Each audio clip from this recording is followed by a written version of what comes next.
It was also stated that he committed suicide in 1978. This cannot be validated by any source, and I believe that several so-called facts in the book are really disinformation. However, I can assure you that Alternative 3 is real. I firmly believe that this disinformation is a result of pressure put upon the authors and is meant to nullify the effect upon the populace of the British TV expose entitled Alternative 3.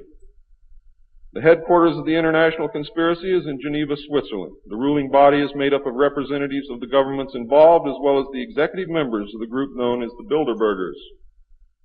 Meetings are held by the policy committee when necessary on a nuclear submarine beneath the polar ice cap. The secrecy is such that this was the only method which could ensure that the meetings could not be bugged and is the only place where they discuss their most secret matters. I can say that the book is at least 70% true from my own knowledge and the knowledge of my sources. I believe that the disinformation was an attempt to compromise the British TV expose with information which could be proven false, just as the Eisenhower briefing document was released here in the United States under the contingency plan Majestic 12, and which can also be proven false. Since our interaction with the aliens began, we have come into possession of technology beyond our wildest dreams. A craft named Aurora exists at Area 51, which makes regular trips into space. It is a one-stage ship called a TAV, or Trans-Atmospheric Vehicle. And it can take off from the ground using a 7-mile runway, go into high orbit, return on its own power, and land on the same runway. We currently have and fly atomic-powered alien craft at Area S4 in Nevada. Our pilots have made interplanetary voyages in these craft and have been to the Moon, Mars, and other planets aboard these craft. There is a group of pilots at the base who wear a patch, which has a little alien peeking over the bottom. It has, I think, 3 or 4 letters at the top. I forget what they are, but John Lear knows what they are. There is a picture of Saturn and a picture of Mars in the photograph. And in the background, there are 7 stars, which are strangely shaped just like the stars in the Pleiades group. What that means, I don't know. We have been lied to about the true nature of the moon, the planets Mars and Venus, and the real state of technology that we possess today at this very moment.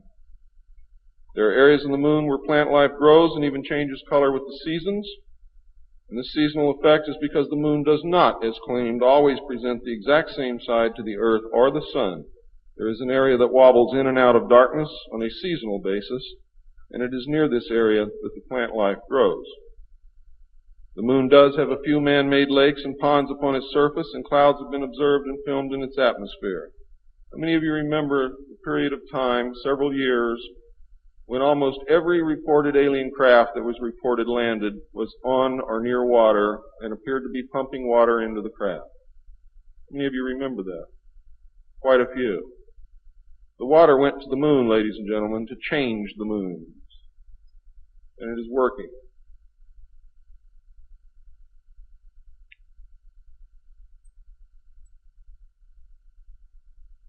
It possesses a gravitational field, and man can walk upon its surface without a spacesuit, breathing from an oxygen bottle after undergoing decompression the same as any deep-sea diver. Ladies and gentlemen, if you can come from 1,200 feet underwater to the surface through decompression, you can go from the surface to 1 atmosphere of vacuum. See, vacuum does not cause a problem for the human body. It's the inert gas that's dissolved in your tissues and in your bones and in the fluids in your body that causes you the problem. If this is decompressed properly, you will have no problem.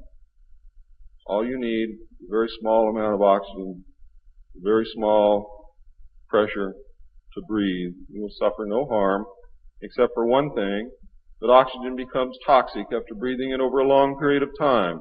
Therefore, excursions would have to be of a minimal time length. Other than that, there is no reason why you or anyone else cannot walk on the surface of the moon or in space in a vacuum without a spacesuit. How do I know? I used to be one of the world's experts on deep sea mixed gas breathing mixtures for divers and on deep saturation diving. when I was the head of the Department of the Mixed Gas Deep Saturation Diving Division of the College of Oceaneering.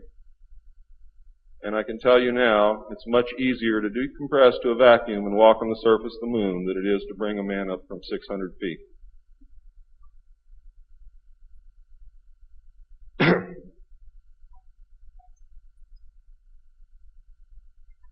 I have seen the photographs, and some of them were actually published in a book called We Discovered Alien Bases on the Moon by Fred Steckling. However, all the photographs are not there, but there are some very good ones. I would advise you to buy the book. I would advise you to look at the photographs, get the NASA number, and send for them. I doubt that you can still get them, but at one time you could. In 1969, a confrontation broke out between the human scientists and the aliens at the Dulce Underground Lab. The aliens took many of our scientists hostage. Delta forces were sent in to free them, but were no match against the alien weapons. 66 of our people were killed during this action. As a result, we withdrew from all joint projects for at least 2 years. A reconciliation eventually took place, and once again we began to interact. As far as I know, today we are interacting with the aliens. Now,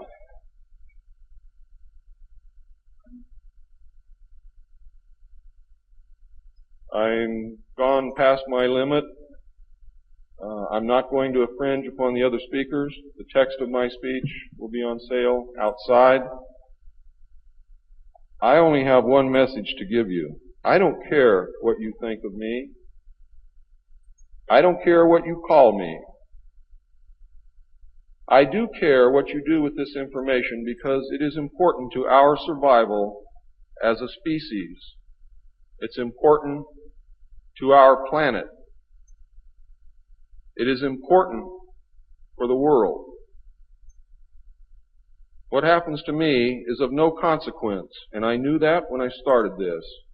And over the last 17 years, I knew that someday I was going to have to get up and say this, whether I wanted to or not, whether I was afraid or not. Now I am here, and now it is done. And I feel an overwhelming relief. You now have the information. You can laugh at it. You can throw it in the trash can. You can burn my house down if you want to. But I am telling you right now, your future, your children's future, your grandchildren's future depends upon what you do with this information. Your own government is selling your children drugs, and you don't seem to care. Your own government has given away the power of the people, and you don't seem to care. There is an apathy that is running rampant in this country that is deadly, whether or not there are aliens.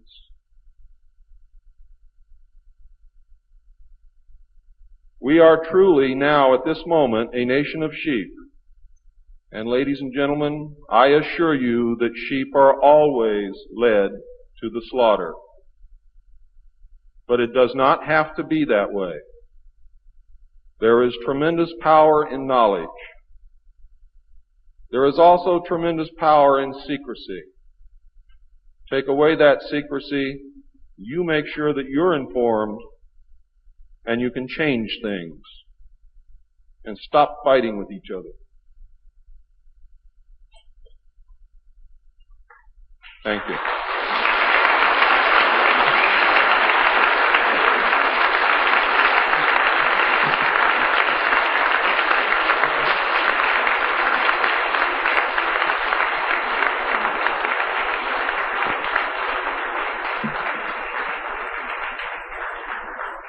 This time, ladies and gentlemen, I think a 5-minute break is in order. What do you think, John? It's been a long time. Please keep it to 5 minutes because we really are very limited on time.